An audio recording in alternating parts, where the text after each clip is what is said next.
తెలంగాణలో political poetry పూర్తిగా మారిపోయింది. సెంటిమెంట్ ఓట్తో మళ్ళీ పని పడింది. ఒక్క ఫ్యామిలీ రెండు జెండాలు. పెద్ద మెలికే తిరిగింది కేసీఆర్ కుటుంబ కథా చిత్రం. ఎస్, పార్టీ టైటిల్తోనే ఫస్ట్ కిక్ కొట్టి క్యాడర్ని కన్ఫ్యూజన్లోకి నెట్టి నాన్నకు పరేషాన్లతో అంటూ కవిత ఇచ్చిన ఓపెన్ ఛాలెంజ్ ఫలితం ఏంటి? What next for KCR? చూద్దాం ఇవాల్టి బర్నింగ్ టాపిక్లో.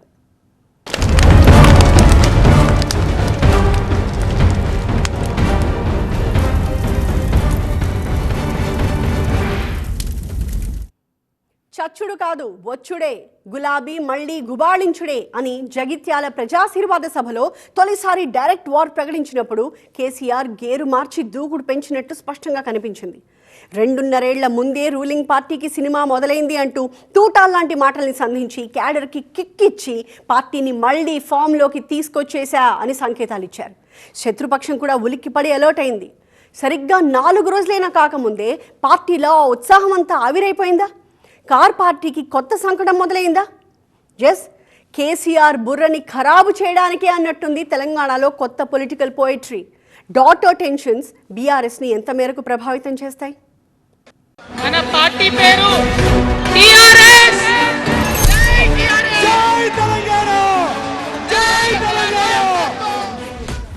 పుట్టగొడుగుల పాలిటిక్స్ లో ఇంకో కొత్త పార్టీ పుట్టుకొచ్చింది. పేరు తెలంగాణ రాష్ట్ర సేన, టిఆర్ఎస్.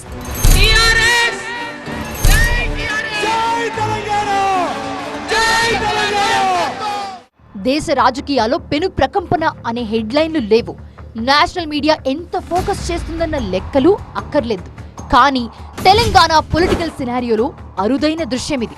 10 ఏళ్లు రాష్ట్రాన్ని ఏలిన ఒక ఉద్యమ పార్టీ అధినేత కూతురి పార్టీగా ఒక మోస్తారుగా ట్రెండ్ అవుతుంది నయా టిఆర్ఎస్. డాటర్ ఆఫ్ కేసీఆర్ అనే బ్రాండ్ కూడా పార్టీకి యూనిక్ సెల్లింగ్ పాయింట్ గా మార్చుకోబోతున్నారు కవిత. ఎవరు అవునన్నా ఎవరు కాదన్నా ఇవన్నీ ఆర్గానిక్ గా ఆమెకు కలిసొచ్చే అంశాలు.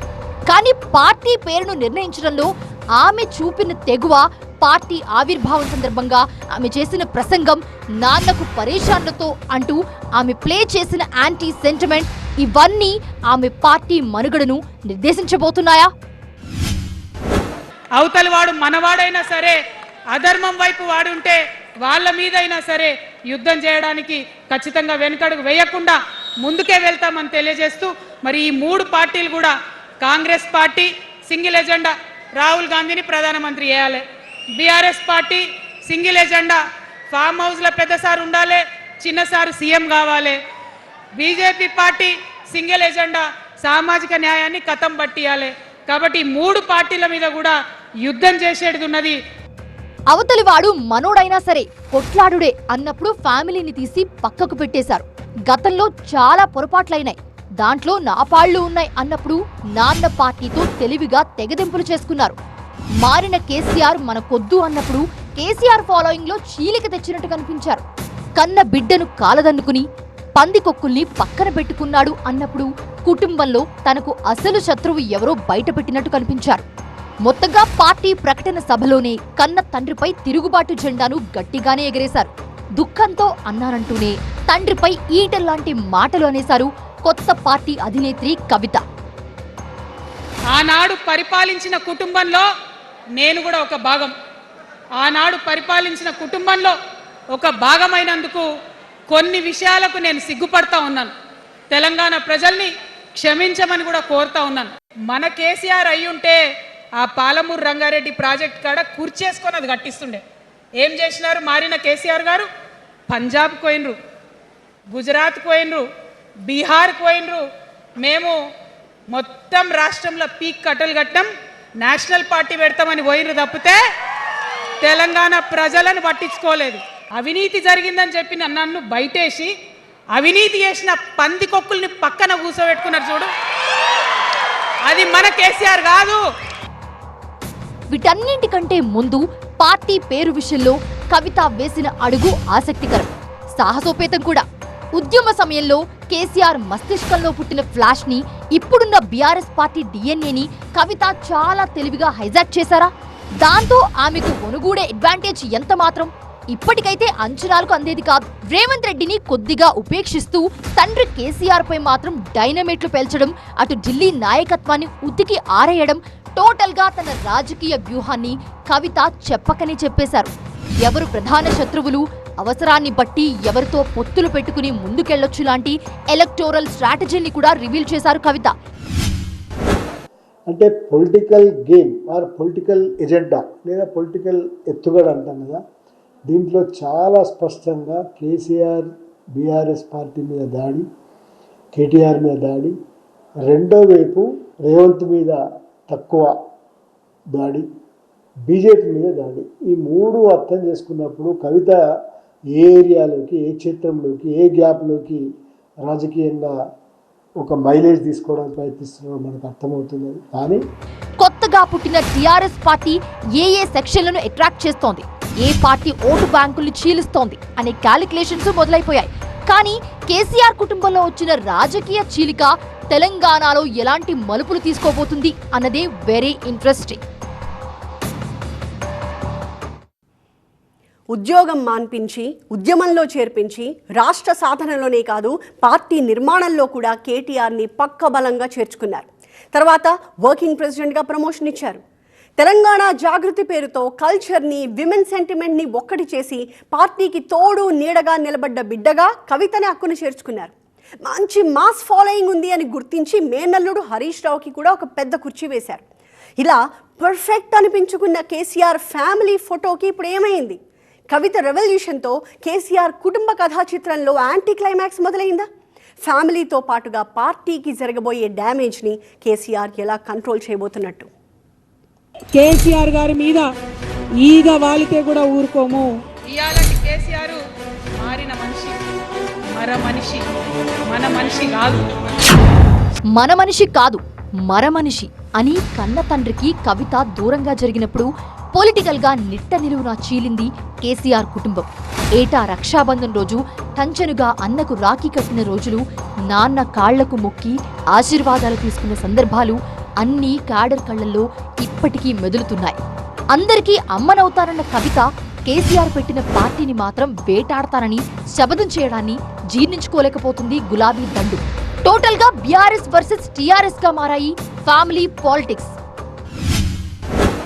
కుటుంబ రాజకీయంలో ఇంత తీవ్రమైన దాడి ఊహించనిది, అది కూడా కేసీఆర్ మీద.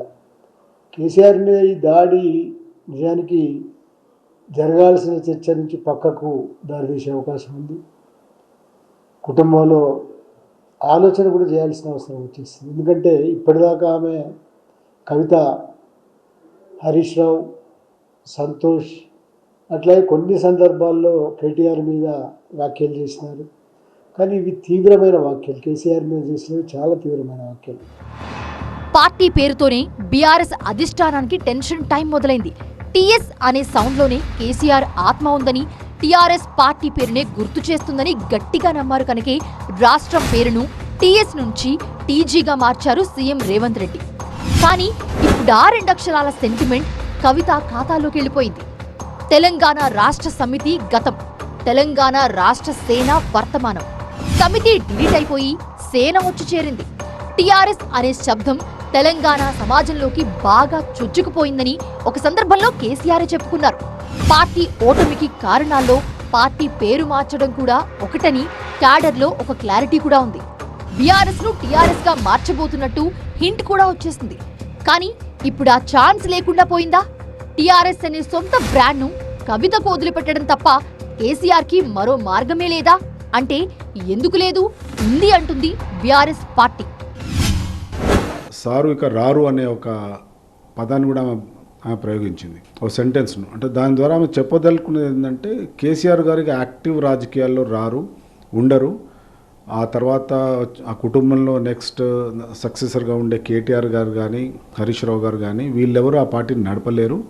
నేనే నిజమైన తెలంగాణ వాదానికి ఇప్పుడు ప్రతీకగా ఉండబోతున్నా అనే మెసేజ్ ఆమె చాలా క్లియర్గా పంపించాలనుకున్నారు. ఆమె ఉద్దేశం కూడా టీఆర్ఎస్ అనే పార్టీ చూస్ చేసుకోవడం ఈ విషయంలో చాలా క్లారిటీతో ఉంది. కవిత కొత్త పార్టీ గుర్తింపుకే నోచుకోదని, ఎలక్షన్ కమిషన్ రిజెక్ట్ చేస్తుందని, తిరుగుట పాలో వచ్చేస్తుందని ఒక కథనం చక్కెర్లు కొడుతోంది. ఎందుకంటే ఒకటే పేరుతో 2 రిజిస్టర్డ్ పార్టీలకు ఛాన్స్ లేదని ఈసీ రూల్ బుక్ లో రాసింది. కూల్ గాయ్స్, నో వరీస్ అంటూ కార్తిక్ రెడ్డి చేసిన ట్వీట్ బీఆర్ఎస్ క్యాడర్ ని ఫిదా చేస్తోంది. ప్రస్తుతం తెలంగాణ రాష్ట్రంలో టీఆర్ఎస్ అనే ఒక పేరు ఎలక్షన్ కమిషన్ ఫ్రీజ్ చేయడం జరిగింది. దాని ఒక 10 సంవత్సరాలు ఫ్రీజ్ ఉన్నది. దాన్ని ఎవరు కూడా వాడుకోవడానికి లేదు, ఇంక్లూడింగ్ బీఆర్ఎస్ పార్టీ కూడా. అటు నకిలీనే, ఒరిజినల్లే అంటూ బీఆర్ఎస్ అఫీషియల్ హ్యాండిల్లో యాంటీ కవిత క్యాంపెయిన్ జోరుగా జరుగుతోంది. మొత్తానికి కేసీఆర్ ని, కేటీఆర్ ని ఇరకాటంలోకి నెట్టేసింది కవిత ఎత్తుగడ. ఆమె ఎంపీగా చేసినారు, ఎమ్మెల్సీగా చేసినారు. ఇవన్నింటినీ తిరస్కరిస్తూ కూడా చాలా పెద్ద మాట వాడేసినారు. నేను మొత్తానికి క్షమాపణ చెప్తున్నాను అంటే అంత తప్పులు చేసినారనే ఒక మెసేజ్ ఇచ్చినారు. ఇవి రెండు కూడా ఒక తీవ్రమైన పరిణామాలు. అంటే కేసీఆర్ పార్టీ అట్లాగే కేసీఆర్, కేటీఆర్ స్వయంగా ఆలోచించుకోవాల్సిన అంశం. తాను జాతీయ రాజకీయాల్లోకి వెళ్లడాన్ని తప్పుపట్టడం, కేంద్రంతో లాలూచీ పడుతున్నారని ఆరోపించడం, తన టీంలో పందికొక్కులున్నారని తిట్టిపోయడం, కేసీఆర్ ఉద్దేశించి కవిత చేసిన ప్రతి కామెంట్ నొప్పి కలిగించేదే. కేసీఆర్ ఓపికను పరీక్షించేదే. పార్టీ నుంచి దూరంగా వెళ్లిపోయినప్పటి నుంచి ఓపెన్ గా కవిత తీరును తప్పుపట్టలేదు కేసీఆర్. ఇప్పుడేం చేస్తారు? అంటే కూతురే కదా అనాలి అని తేలిగ్గా తీసుకుంటారా? లేక శత్రువు మనోడైనా కొట్టాల్సిందేనన్న కవిత ఫార్ములానే ఫాలో అవుతారా? రాజకీయ ప్రత్యర్థిగా స్వీకరించి కవిత సవాళ్లను తన స్టైల్లో ఎదుర్కొంటారా? తెలంగాణ భవన్లో ఇదే ఇప్పుడు ఇంట్రెస్టింగ్ చర్చ. తెలంగాణలో 4K పాలిటిక్స్ షురు అయినట్టేనా? ఎలాగంటే కమలం పార్టీ, కాంగ్రెస్ పార్టీలతో ఇన్నాళ్లు కయ్యమాడుతూ వస్తున్నారు కేసీఆర్. ఇప్పుడు కొత్తగా కవిత పార్టీ సీన్లోకి వచ్చింది. త్రిముఖ పోరుని చతుర్ముఖ పోటీగా మార్చగలిగే సత్తా ఆమెకి ఉందా లేదా? ఆమెకి అంత సీన్ లేదు అని కొట్టిపారేసే కామెంట్స్ కూడా ఉండొచ్చు. కానీ తెలంగాణలో కేసీఆర్కి 3వ శత్రువు ఎదురైన మాట అయితే నిజం. వీళ్ళిద్దరి మధ్య జరిగే టిట్ ఫర్ టాట్ పాలిటిక్సే ఇక నుంచి రసవత్రంగా ఉండబోతున్నాయి అన్నది కూడా నిజమే. జై తెలంగాణ, అందరికీ నమస్కారం. ఒక న్యూ రెవల్యూషన్ అంటున్నారు. డెఫినెట్లీ ఒక న్యూ రెవల్యూషన్ ఈ పార్టీ ద్వారా సీఎం కాబోతున్నారా? 100%. Thank you. సొంత పార్టీ పెట్టిన ప్రతి ఒక్కరి లక్ష్యం ముఖ్యమంత్రి కుర్చీని ఎక్కడమే. మరి కవిత ఆశపడ్డంలో కూడా అర్థం ఉందిగా. పైగా జైలుకెళ్ళొచ్చిన ప్రతి పొలిటికల్ కటౌటు సీఎంగా ప్రమాణ స్వీకారం చేస్తారని తెలుగు రాష్ట్రాల్లో ఒక బండ గుర్తు కూడా ట్రెండ్ అవుతుంది. సొంతంగా ఎదగాలన్న కమిట్మెంట్ ఉంటే ఉండొచ్చు, కానీ పార్టీని నిలువునా చీల్చి కన్న తండ్రికి పరేషాన్లను పెంచి కుటుంబ బంధాల్ని మసకబార్చి ఎందుకిలా అని కవిత తీరును తప్పుపడుతున్న వాళ్లు లేకపోలేదు. ఆంధ్రప్రదేశ్ రాజకీయాల్లో షర్మిల పార్టీ ప్రస్థానంతో పోలుస్తున్న వాళ్లు ఉన్నారు. ఇటు కవిత కొత్త పార్టీపై పొలిటికల్ సెటైర్లకు తక్కువేం లేదు. ఇప్పుడు వరకు పిట్టల దొర క్యారెక్టర్ చూశారు తెలంగాణలో, ఈలటికి వెళ్ళి పిట్టల దొరసాని క్యారెక్టర్ చూస్తారు. ఇప్పుడు వరకు చూడలేదు, అంతే. ఆస్తుల గొడవలు కేటీఆర్, హరీష్ రావు, కేసీఆర్ ఈ ఆస్తుల గొడవలో ఆయన బయటికి వెళ్ళి కొత్త పార్టీ పెట్టుకోవడం జరిగింది. చాలా మంది పార్టీలు పెడుతున్నారు. ఇప్పుడు ఎవరో పార్టీ పెట్టారు కొత్తగా. సరే పార్టీ పెట్టడం, కేఏపాల్ కూడా పార్టీ పెట్టింటుంది మధ్య. రాజకీయాల్లో ఆశ ఉండాలి. ఆశ ఉంటేనే రాజకీయాల్లో రాణిస్తాం. అత్యాశ ఉండకూడదు. కొత్తగా పుట్టిన ఏ పార్టీకైనా ఫస్ట్ టార్గెట్ రూలింగ్ పార్టీనే. పాలసీల్ని, పాలనా తీరును తప్పుబట్టి పొలిటికల్ గెయిన్ తీసుకుంటారు. కానీ హస్తం పార్టీకి కవిత ఇచ్చిన డోస్ తగ్గిందన్న అనుమానం కూడా ఉంటుంది. కేసీఆర్ కుటుంబంలో వచ్చిన చీలిక వెనుక కాంగ్రెస్ పార్టీ హస్తం ఉందా అనే సందేహాలు పుట్టించింది కవిత స్పీచ్ కాపీ. కవిత గారిని కోరుతా ఉన్నా, ప్రభుత్వానికి సంబంధించిన సూచనలు, సలహాలు ఇవ్వండి.